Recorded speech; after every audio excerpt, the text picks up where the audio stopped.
करने वाले बैठेंगे। अब उसके साथ साथ संगत जी हम हमेशा हमेशा के लिए सोचेंगे ये चीज मेरी ही हो जाए, ये हमारी अज्ञानता है ना समझी। तो जैसे बादल थोड़ी देर दिखता है उसके बाद में समाप्त हो जाता है, खत्म हो जाता है, ऐसे ही ये संसार है दृष्टिमान करते हैं। तो जो ब्रह्मज्ञानी जीव है, जो परमात्मा का जानकार है, जो परमेश्वर को जानने वाला है और पहचानने वाला है, वो किसी इस संसार के रंग रूप और आकार के आकर्षण में कभी नहीं फंसता, इस संसार की आसक्ति में, इस संसार के बंधनों में कभी वो लंपट नहीं होता। ये संसार अपनी जगह चलता रहता है और हमारा आध्यात्मिक जीवन अपनी जगह चलता रहता है। तो जिस सत्ता को हम ऐसा हमारे शास्त्र में बताया गया है कि भगवान को, परमात्मा को जानने के लिए और ढूंढने के लिए ऋषियों मुनियों ने 88,000 वर्ष तपस्या की, तरह तरह के तौर तरीके अपनाए, लेकिन साथ में संत जी फिर भी वो परमेश्वर को नहीं जान सके। तो इसका एक कारण रहा होगा, कुछ न कुछ कारण जरूर रहे होंगे। मेरे ख्याल में ये कारण रहा होगा कि उनको कोई समर्थ गुरु नहीं मिला होगा, उनको कोई कॉम्पिटेंट गाइड नहीं मिला होगा। जिस सत्ता को हम 88,000 वर्ष तपस्या करके तरह तरह की आराधना, साधना और संयम साधना करके नहीं प्राप्त कर सके, ऐसी सत्ता को हम एकमात्र एक पल भर में देख सकते हैं। आपको ये बात बड़ी अजीब सी लगती होगी, लेकिन ये कोई अतिशयोक्ति नहीं है, ये कोई कहावत नहीं है, ये असलियत है, रियलिटी है और वास्तविकता है कि हम परमात्मा को मात्र एक पल भर में देख सकते हैं। लेकिन वो कब? जब हमारा अपने सतगुरु भगवान के प्रति पूर्ण समर्पण होगा, जब आपके अंदर अर्जुन जैसे भाव आ जाएंगे, तो आपको अपना सतगुरु, आपको अपना भगवान कृष्ण जैसा ही दिखना शुरू हो जाएगा। जब आपके अंदर भगवान राम जैसे भाव आ जाएंगे, तो आपको अपना सतगुरु वशिष्ठ मुनि जैसा ही दिखना शुरू हो जाएगा। जब आपके अंदर एक अच्छे शिष्य वाले भाव आ जाएंगे, क्योंकि जो गुरुत्व है और शिष्यत्व है, ये शास्त्र जी सब हमारे अंतर में ही है। गुरुत्व, गुरु वाली शक्ति, शिष्यत्व, जो शिष्य वाली शक्ति, ये शास्त्र जी सब हमारे अंदर में है। चाहे आप गुरुत्व को जागृत कर लो, चाहे आप शिष्यत्व को जागृत कर लो। तो आज का जो दिन है, ये गुरुत्व शक्ति का और शिष्यत्व शक्ति का, अर्थात गुरु का और शिष्य का एक बहुत ही पावन मिलन का, एक बहुत ही उनके बीच में जो प्रेम का रिश्ता है, उसको निभाने का, उसको ऊपर चलने का, और आज ये संकल्प लेने का कि जाने जाने में मेरे से पहले कितनी भी भूलें हुई होंगी, हे दादा पिता है सतगुरु भगवान, मुझे अपना बच्चा समझकर, नादान समझकर आज तक की मेरी की भूलों को माफ करना। और आज मैं कैसे संकल्प करता हूँ कि आगे के आने वाले समय में हम ऐसा काम करेंगे, मिलजुल कर सतगुरु भगवान के नाम को, सतगुरु भगवान के इस मिशन को, अर्थात निराकारी जागृति मिशन को कंधे से कंधा मिलाकर, एकजुट होकर, एक रूप होकर हम सब चीज को शास्त्र जी आगे बढ़ाएंगे। अगर हम सतगुरु का काम करेंगे तो सतगुरु हमारा काम करेंगे। बस सिर्फ इतनी ही जानने वाली बात है, कोई ज्यादा वेद शास्त्रों ग्रंथों को पढ़ने और पढ़ाने वाली बात नहीं है। क्योंकि ये जो निराकार सत्ता हम देख रहे हैं, जो मेरे और आपके बीच के साथ संत जी ये मौजूद है, ये जो सत्ता, जिन्होंने तो ये सत्ता को जाना है, जिनको सौभाग्य से ये ज्ञान प्राप्त हो गया है, उन्होंने आपके सामने बैठ कर साकार और निराकार सत्ता को दोनों को ध्यान किया। ये साकार है और ये निराकार है। ये जो निराकार सत्ता है शास्त्र जी, ये हमारे दाएं भी है, हमारे बाएं भी है, हमारे आगे भी है, हमारे पीछे भी है, हमारे ऊपर भी है, हमारे नीचे भी है। हम सब इसी सत्ता के बीच में बैठे हुए हैं। और आध्यात्मिक मार्ग की सबसे बड़ी यही बात है, आध्यात्मिक ज्ञान की यही पराकाष्ठा है। यहाँ पर आकर जो एक आध्यात्मिक जिज्ञासु की जिज्ञासा है, सब शांत हो जाती है। क्योंकि हम किसी चीज को तब तक ढूंढते हैं तब तक वो चीजें हमें मिलती नहीं है। एक प्यासा पानी की तलाश तब तक करता है जब तक उसको पानी नहीं मिलता। जब उसको पानी मिल जाता है, वो पानी पी लेता है, उसकी प्यास शांत हो जाती है और वो परमेश्वर का शुक्र करता है। जैसे हमारे किसानों के खेतों में फसल होती है और उस फसल में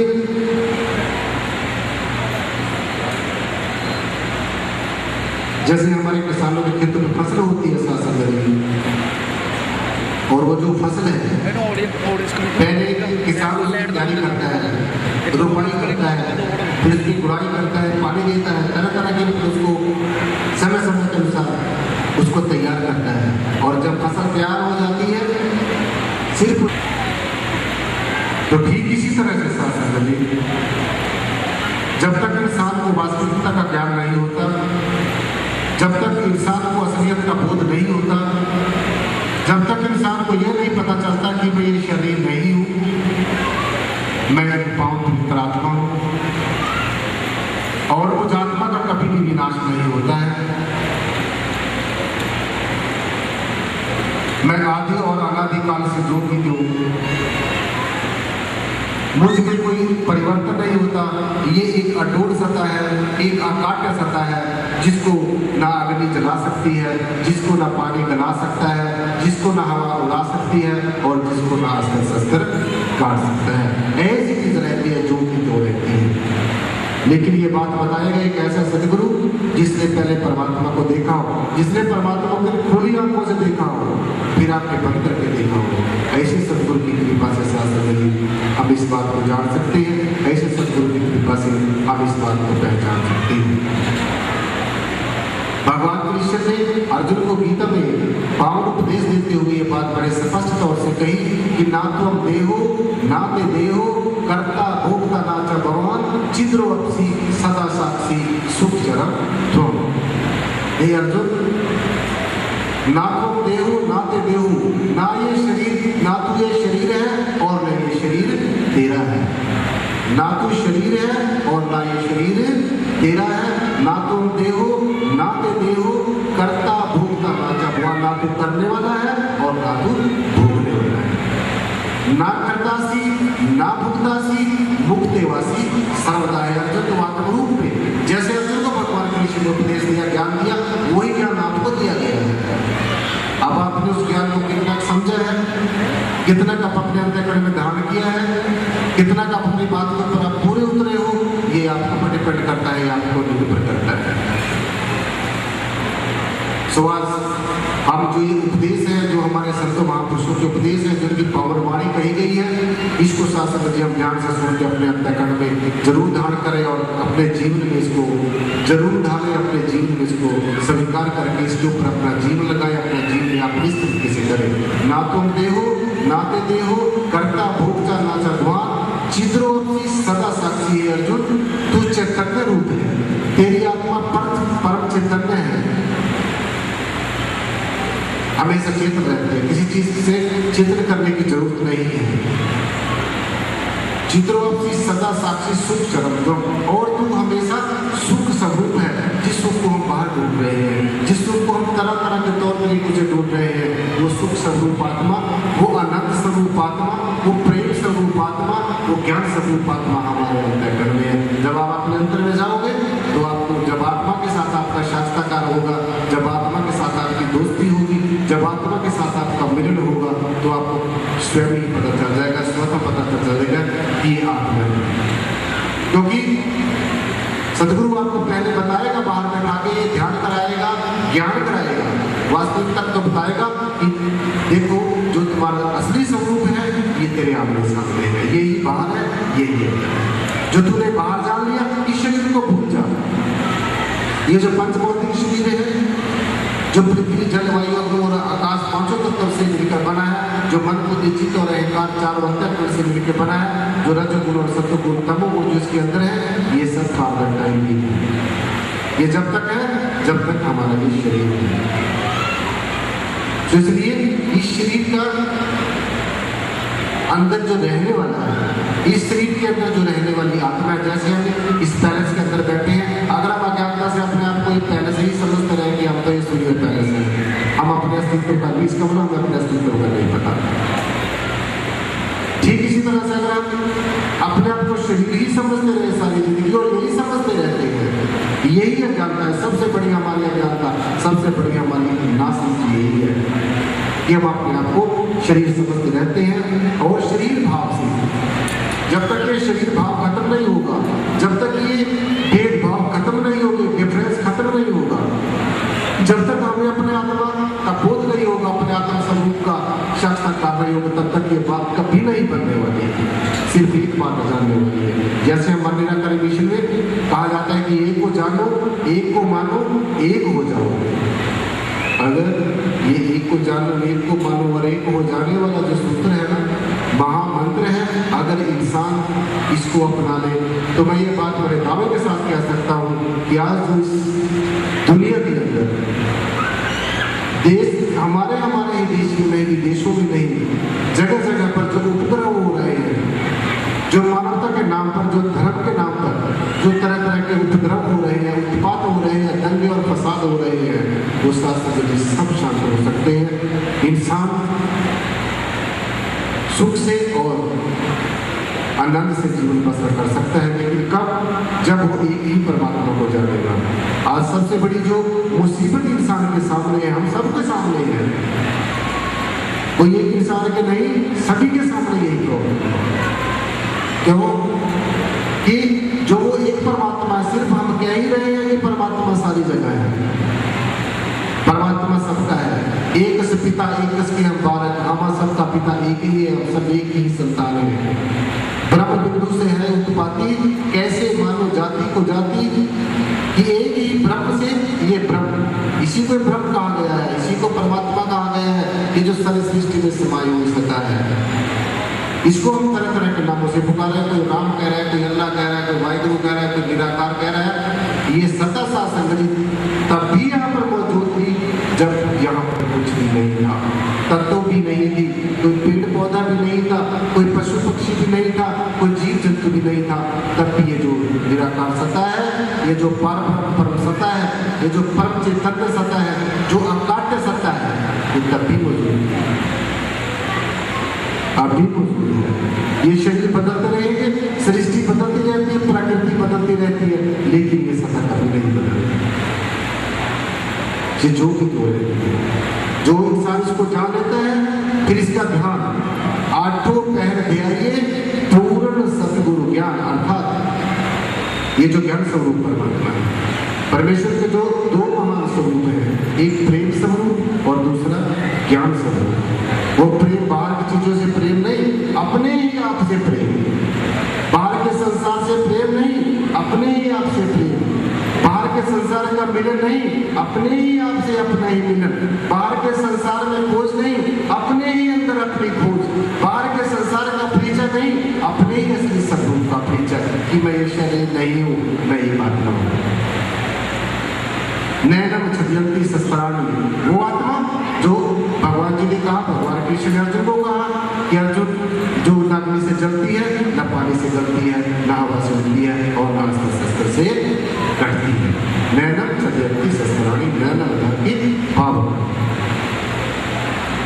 काटा कटे न आत्मा, पानी सके न गाड़, रहदास वायु सुखात्मा, आग सके न जाड़। जिसको अग्नि जला नहीं सकती, अस्त्र शस्त्र काट नहीं सकता, वो यही सत्ता है। ये सब चीजें जो रंग रूप आकार प्रकार की बनी है, ये कट भी सकती है, ये बदल भी सकती है, टूट भी सकती है, फूट भी सकती है, और आपको हर एक सत्संग में यही बात बताई जाती है, चाहे आप किसी भी गुरु के अनुयायी हो, किसी भी मिशन के अनुयायी हो, लेकिन परमात्मा सबके लिए एक ही था, एक ही है, और आगे भी एक ही है। एक को एक प्रभु आप, पूर्ण पूर्ण रहा प्रभु आप, अनेक विस्तार एक से भय, जब एक हराता तो पराजित भय। जब इस एक सत्ता के साथ प्यार हो गया, जब इस एक सत्ता के साथ, इस परम सत्ता के साथ पक्का प्यार हो गया, सच्चा प्यार हो गया, सच्ची प्रीति हो गई, तो फिर से ये शरीर भाव खत्म हो जाए, ये मैं और तू का भेदभाव खत्म हो जाए, ये गुरु और शिष्य के बीच का जो भेद है ये खत्म हो जाए, जो दृष्टिमान और अदृश्य के बीच का जो भेद है ये खत्म हो जाए, जो सरकार और निराकार के बीच का जो भेद ये खत्म हो जाए, तो फिर क्या रह जाएगा? फिर ये परमेश्वर से सिवाय कुछ नहीं। आदि अंत एक अवतारा, सोई सत्य गुरु हमारा सभी का। ऐसे नहीं कि हिंदुओं का गुरु है, मुसलमानों का गुरु है, सिखों का गुरु है, नहीं। हमारे गुरुओं ने बड़ी स्पष्ट सी बात कही, आदि अंत एक अवतारा, सोई समझो गुरु हमारा, जो आदि अंत से चला रहा है। आज सच, जो गाद सच, नानक है भी सच, होशी भी सच। तो भाई अगर हमारे गुरुओं ने ऐसी पावन वाणी कही और हम ना माने, अगर हम उस रास्ते पे ना चले, तो आप देख ही रहे हैं आज इंसान कैसे बिलख रहा है, कैसे त्राही त्राही मची हुई है चारों तरफ। कई जातियों के नाम पर झगड़े, कई धर्मों के नाम पर झगड़े, कई मिशनों के नाम पर झगड़े। क्यों? आखिर ऐसा क्यों? सिर्फ इसका एक ही कारण है कि हम सिर्फ परमात्मा को मानते ही मानते हैं, जानते नहीं। जो इंसान परमात्मा को जानता है, जिसने परमेश्वर को देखा हो, जिसने परमेश्वर का दर्शन इन खुली आंखों से किया हो, खुली आंखों से जैसे हम देख रहे हैं ये सब कुछ दिख रहा है, ऐसे परमात्मा भी दिखता है। तो सिर्फ यही बात है। झगड़े किस बात के? पूजा पद्धतियों के। एक भगवान विष्णु का उपासक है, वो कहता है भगवान विष्णु बड़ा है। जो शिव का उपासक है वो कहता है भगवान विष्णु छोटा है, शिव जी बड़ा है। जो शिव का उपासक है वो कहता है शिव जी बड़ा है, भगवान विष्णु छोटा है। जो दुर्गे को उपासक है वो कहता है दुर्गे सबसे बड़ी है और देवी देवता सबसे छोटे हैं। क्यों? क्योंकि एक परमात्मा को नहीं जाना, एक परमात्मा की पहचान नहीं हुई। और इसी बातों को लेकर, ये पूजा पद्धतियों को लेकर ये झगड़े होते हैं। आज आप देखते हैं कि हर एक किसी भी धर्म में चले जाओ, हर एक धर्म का अलग अलग फैशन मिलेगा, हर एक धर्म की अलग अलग परंपराएं मिलेगी, मान्यताएं मिलेगी। है किसी धर्म की अलग अलग मान्यताएं हो सकती हैं, परंपराएं हो सकती हैं, अलग अलग पद्धतियां हो सकती हैं, पूजा पाठ की पद्धतियां हो सकती हैं, लेकिन इनके साइड में शासन की जो परमेश्वर एक ही था, एक ही और एक रहेगा।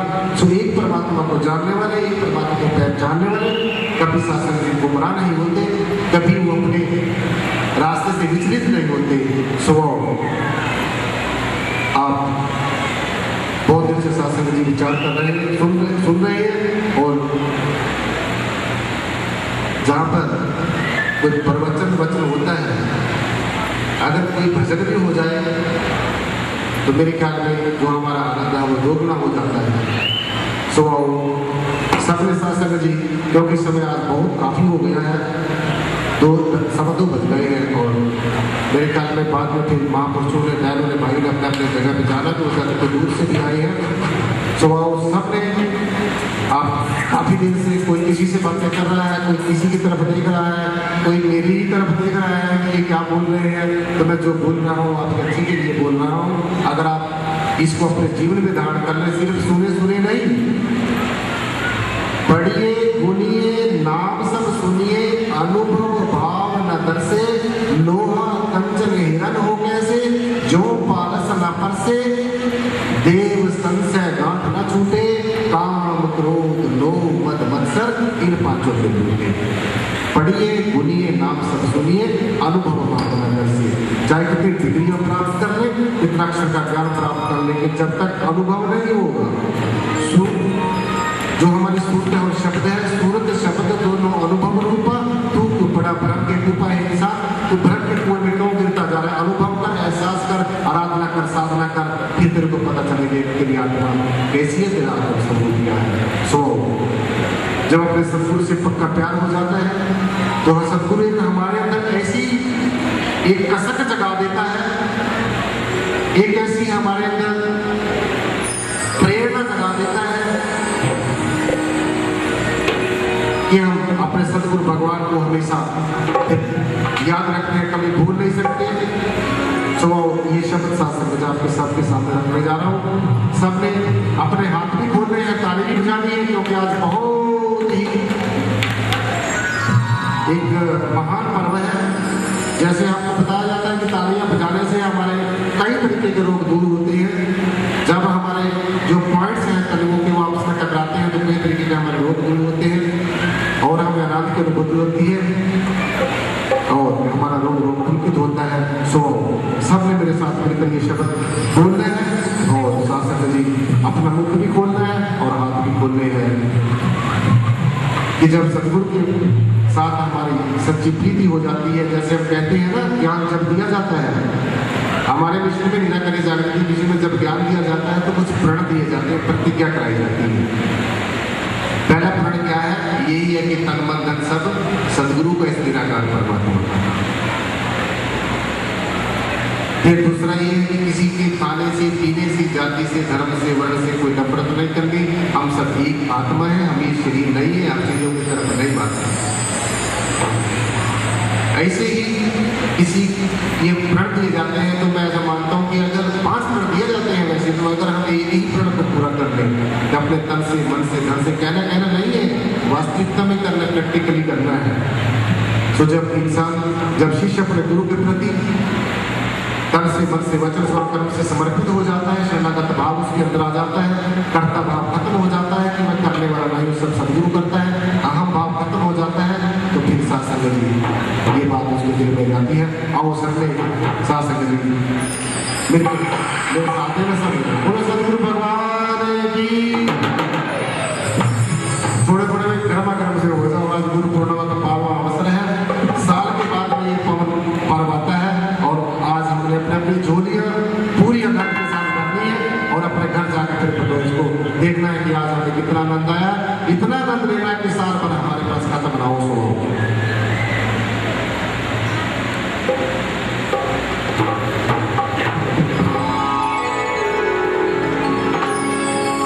शासन जी प्यार और सत्कार के साथ कहना जी धन्यवाद। जो हमारे निरंतर जागृति मिशन का एक स्लोगन है, मैं बोलूंगा जो बोले 30 बलिहार,